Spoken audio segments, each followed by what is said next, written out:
आणि आता थेट जाणार आहोत अमरावतीमध्ये उपमुख्यमंत्री देवेंद्र फडणवीस बोलत. भारत माता की, भारत माता की, छत्रपती शिवाजी महाराज की, धर्मवीर छत्रपती संभाजी महाराज की, जय श्रीराम, जय जय श्रीराम.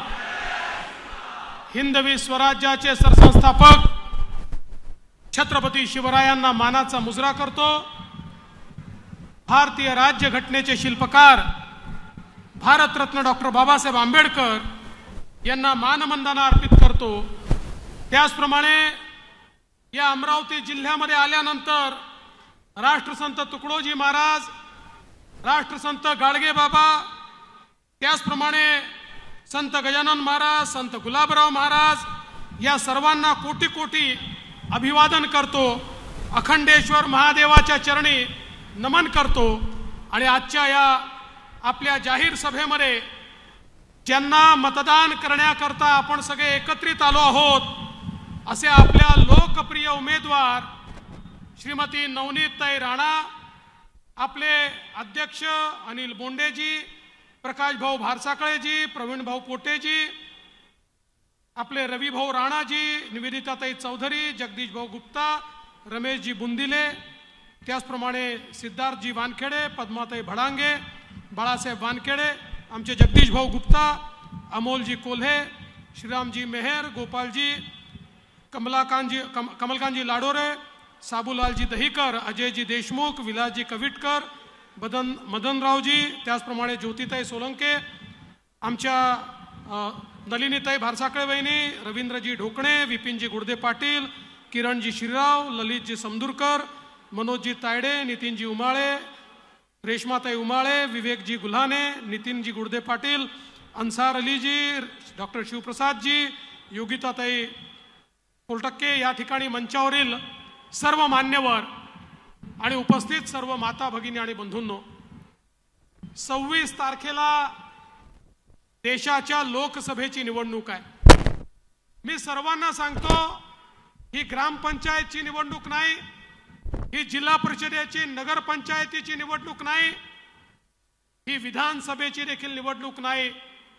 भारताचा नेता कोण असेल, या देशाचं नेतृत्व कोणाच्या हाती द्यायचं याचा फैसला करणारी ही निवडणूक आहे. आणि या निवडणुकीमध्ये बंधू-भगिनींनो, केवळ 2 पर्याय आपल्या समोर आहे. एकीकडे विश्व गौरव असलेले, विकास पुरुष असलेले नरेंद्र मोदीजी आहेत, आणि दुसरीकडे केवळ आपल्या परिवाराचा विचार करणारे राहुल गांधी आहेत. बंधू भगिनींनो, एकीकडे नवनीत राणा आहे, ज्यांच्या कमळाची बटन दाबली की थेट मत मोदीजींना मिळतं, आणि दुसरीकडे काँग्रेसची बटन दाबली तर वोट राहुल गांधींना मिळतं. माझा तुम्हाला सवाल आहे, सांगा देशाचं प्रधानमंत्री कोण हवाय? कोण हवाय? कोण हवाय? मग देशाचं प्रधानमंत्री मोदीजी हवे असतील तर आपल्याला कमळाचं बटन दाबावं लागेल. आज बघा, मोदीजींच्या नेतृत्वात एक मोठी आघाडी आपण तयार केली, आपली महायुती तयार केली. भाजप आहे, शिवसेना आहे, राष्ट्रवादी काँग्रेस आहे, रासप आहे, मनसे आहे, युवा स्वाभिमान आहे, रिपाई आहे. वेगवेगळे पक्ष आपल्या सोबत आहे, देशातही पक्ष आपल्या सोबत आहे. ही आपली विकासाची गाडी आहे. या गाडीला मोदीजींचं इंजिन आहे. आमच्या विकासाच्या गाडीला वेगवेगळ्या पक्षांचे डब्बे लागले आहे. आमच्या डब्यामध्ये जनसामान्यांना बसण्याची जागा आहे. या ठिकाणी दीन, दलित, गोर, गरीब, आदिवासी, शेतकरी, शेतमजूर, महिला, अल्पसंख्याक, ओबीसी सगळ्यांना विकासाच्या गाडीत बसवून सबका साथ सबका विकास घेत माननीय मोदीजी ही गाडी पुढे नेणार आहेत. पण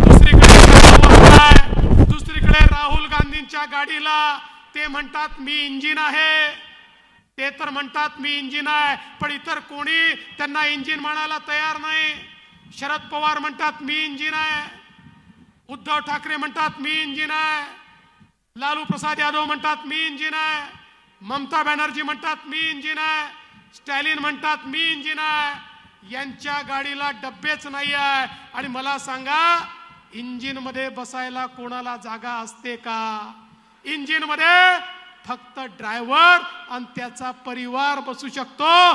तुमच्यासारखे सामान्य माणसं हे त्या इंजिन मध्ये बसू शकत नाही। आणि हे इंजिन असे आहे, एक जण पूर्वेकडे ओढते तर दुसरा पश्चिमेकडे ओढतो, एक उत्तरेकडे ओढतो तर दुसरा दक्षिणेकडे ओढतो। यांचं इंजिन हलतही नाही, डुलतही नाही, चालतही नाही, असं ठप्प पडलेलं त्यांचं विकासाचं इंजिन। आणि मोदीजींची विकासाची गाडी, बोला कोणाच्या विकासाच्या गाडीत बसायचंय? कोणाच्या विकासाच्या गाडीत बसायचंय? मोदीजींच्या गाडीत बसायचंय। तर त्या गाडीमध्ये आपल्या नवनीत राणांची बोगी देखील लागली पाहिजे, तरच अमरावतीकरांना त्या गाडीमध्ये बसता येईल। बंधू भगिनींनो, मोदीजींनी गेल्या 10 वर्षामध्ये 20 कोटी लोक जे झोपडीत राहत होते त्यांना पक्क घर दिलं। पुढच्या 5 वर्षात अजून 12 कोटी लोकांना घर देणार आहे। आणि नवनीतजी तुम्ही चिंता करू नका, तुम्ही आमच्या महिलांकरता घर मागितलेलं आहे। अरे मोदी की गॅरंटी है प्रत्येकाला घर मिळेल। ये राहुल गांधी की गॅरंटी नहीं है, ये मोदी की गॅरंटी है, प्रत्येकाला घर मिळेल। मोदीजींनी 55 कोटी लोकांच्या घरी शौचालय केलं। मोदीजींनी 50 कोटी लोकांच्या घरी गॅसचं सिलेंडर दिलं। मोदीजींनी 60 कोटी लोक ज्यांच्या घरी आया बहिणी हंडा घेऊन विहिरीवर जायच्या, नदीवर जायच्या, त्या माता भगिनींना 60 कोटी माता भगिनींना त्यांच्या घरामध्ये पाणी दिलं, शुद्ध पाणी दिलं।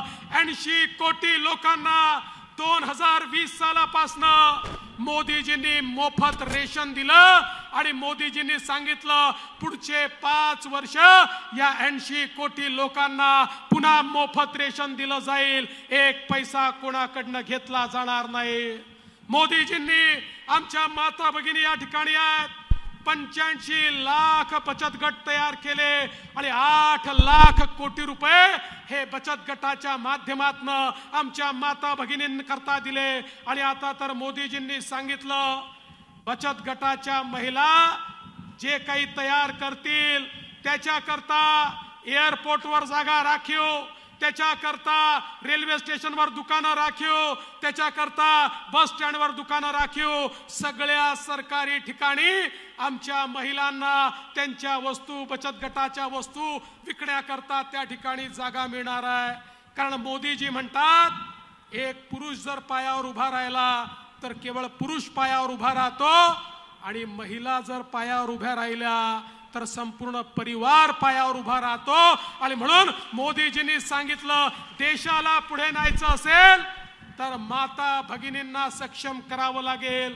आज आमच्या तरुणाईला 55 कोटी रुपयांपेक्षा जास्त, 55 कोटीपेक्षा जास्त लोकांना मुद्रा लोन मोदीजींनी दिलं।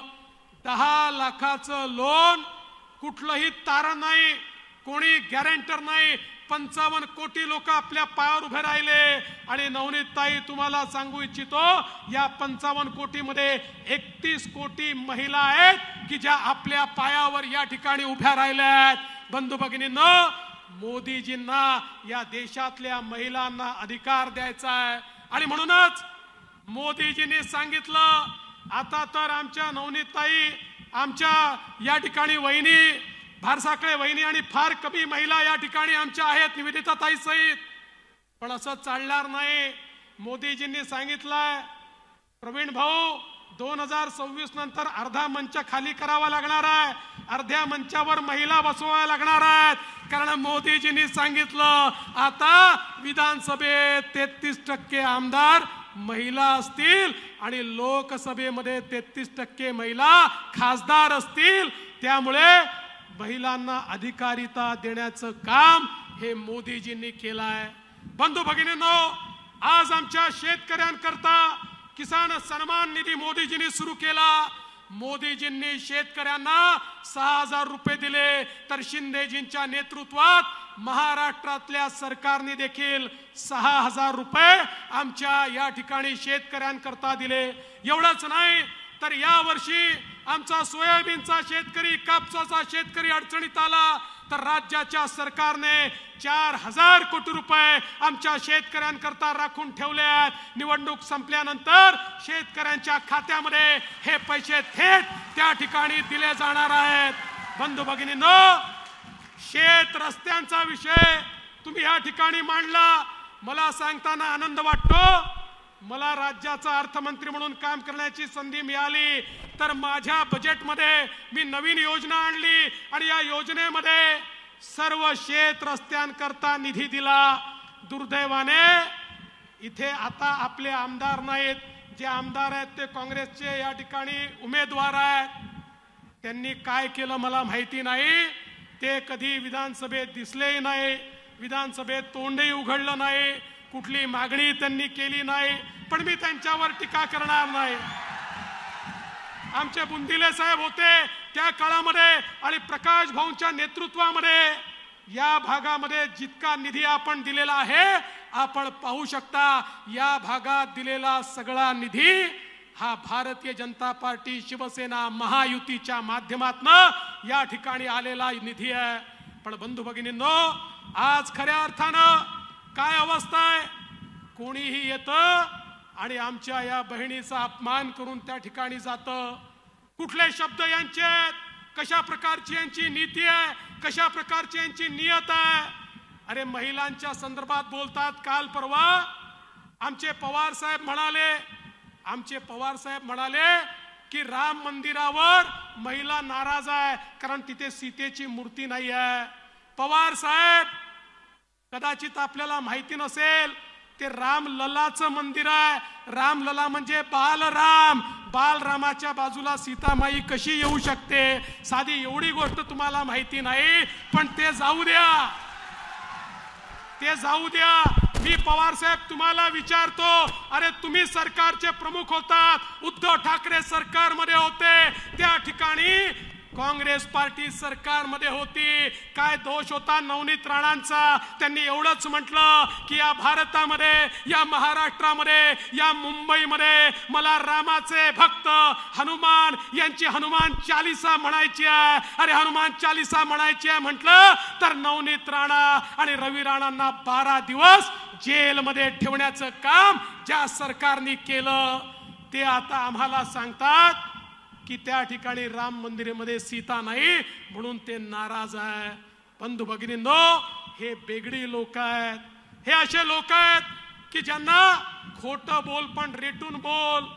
आज तर कहर झाला. कसं असतं, खरं बोलायला विचार करावा लागत नाही, खोटं बोलायला विचार करावा लागतो. आणि एकदा खोटं बोललं की मग वारंवार खोटं बोलावं लागतं आणि मग कुठेतरी पोल उघडते. आज उद्धव ठाकरेंची पोल उघडली.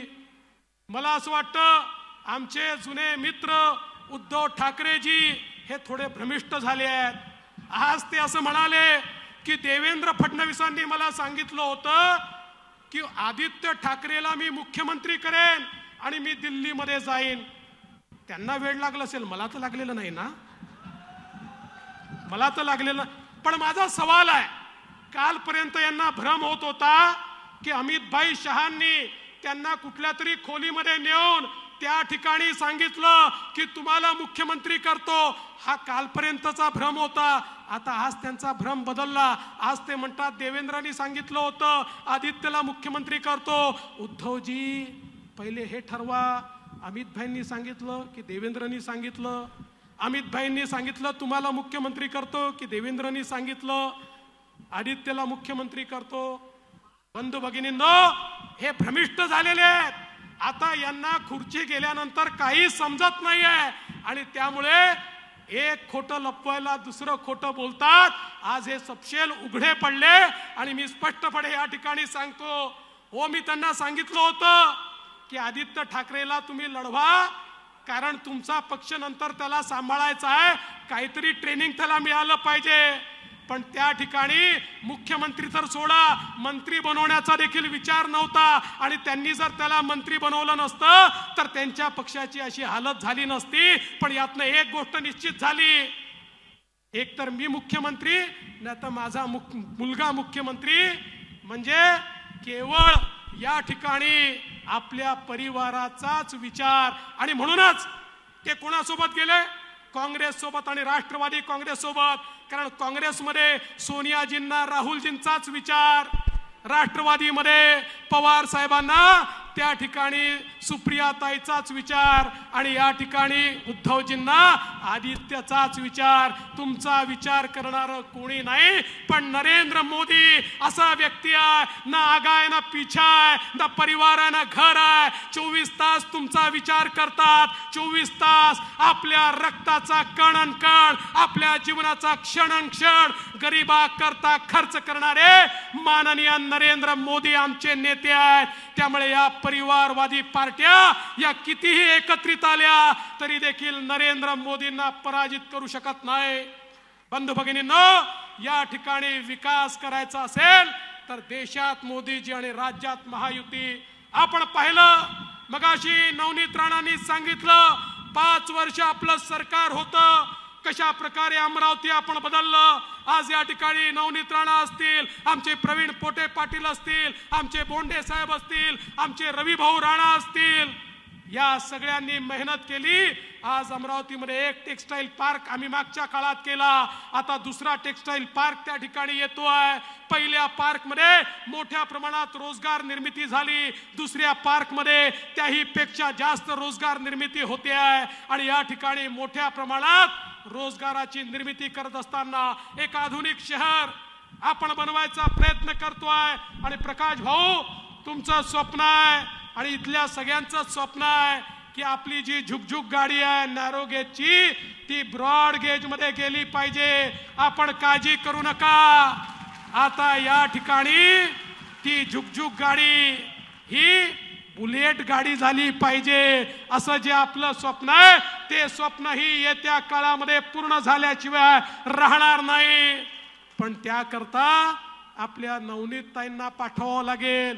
50% पैसे राज्य सरकार देईल, 50% पैसे मोदी साहेब देतील आणि या ठिकाणी आपण हे काम करून दाखवू। मी तुम्हाला एवढंच सांगण्याकरता आलो आहे, विकासाकरता या ठिकाणी एकीकडे मोदी साहेब आहेत, दुसरीकडे आम्ही आहोत, कुठेही पैसे कमी पडणार नाही। आणि तुमचे स्वप्न पूर्ण करण्याकरता तुम्हाला या ठिकाणी खऱ्या अर्थानं स्वाभिमानानं जगता यावं, याकरता आपण सगळ्यांनी एकच निर्धार करा, मोदीजींच्या सोबत जो आहे त्यालाच आम्ही निवडून देणार। येत्या 26 तारखेला सकाळी उठा, पहिले मतदान करा, लग्न वगैरे नंतर अटेंड करा, कारण यावेळेचं मत हे भाजपा करता नाही आहे, यावेळेचं मत भारताकरता आहे। भारताकरता एक मजबूत भारत बनवण्याकरता मोदीजींसारखा मजबूत नेता आपल्याला हवा आहे आणि त्याकरता नवनीत राणा यांना दिल्लीत पाठवावं लागेल। ज्यावेळेस 400 पार खासदार मोदीजींकरता हात वर करतील त्यावेळेस अमरावतीचा हात नवनीत राणांच्या रूपानं त्या ठिकाणी उभा राहायला पाहिजे, एवढीच विनंती करतो आणि माझं बोलणं संपवतो। धन्यवाद। जय हिंद, जय महाराष्ट्र। अमरावतीमध्ये प्रचार सभेमध्ये बोलत होते उपमुख्यमंत्री देवेंद्र फडणवीस। एबीपी माझा, उघडा डोळे बघा नीट।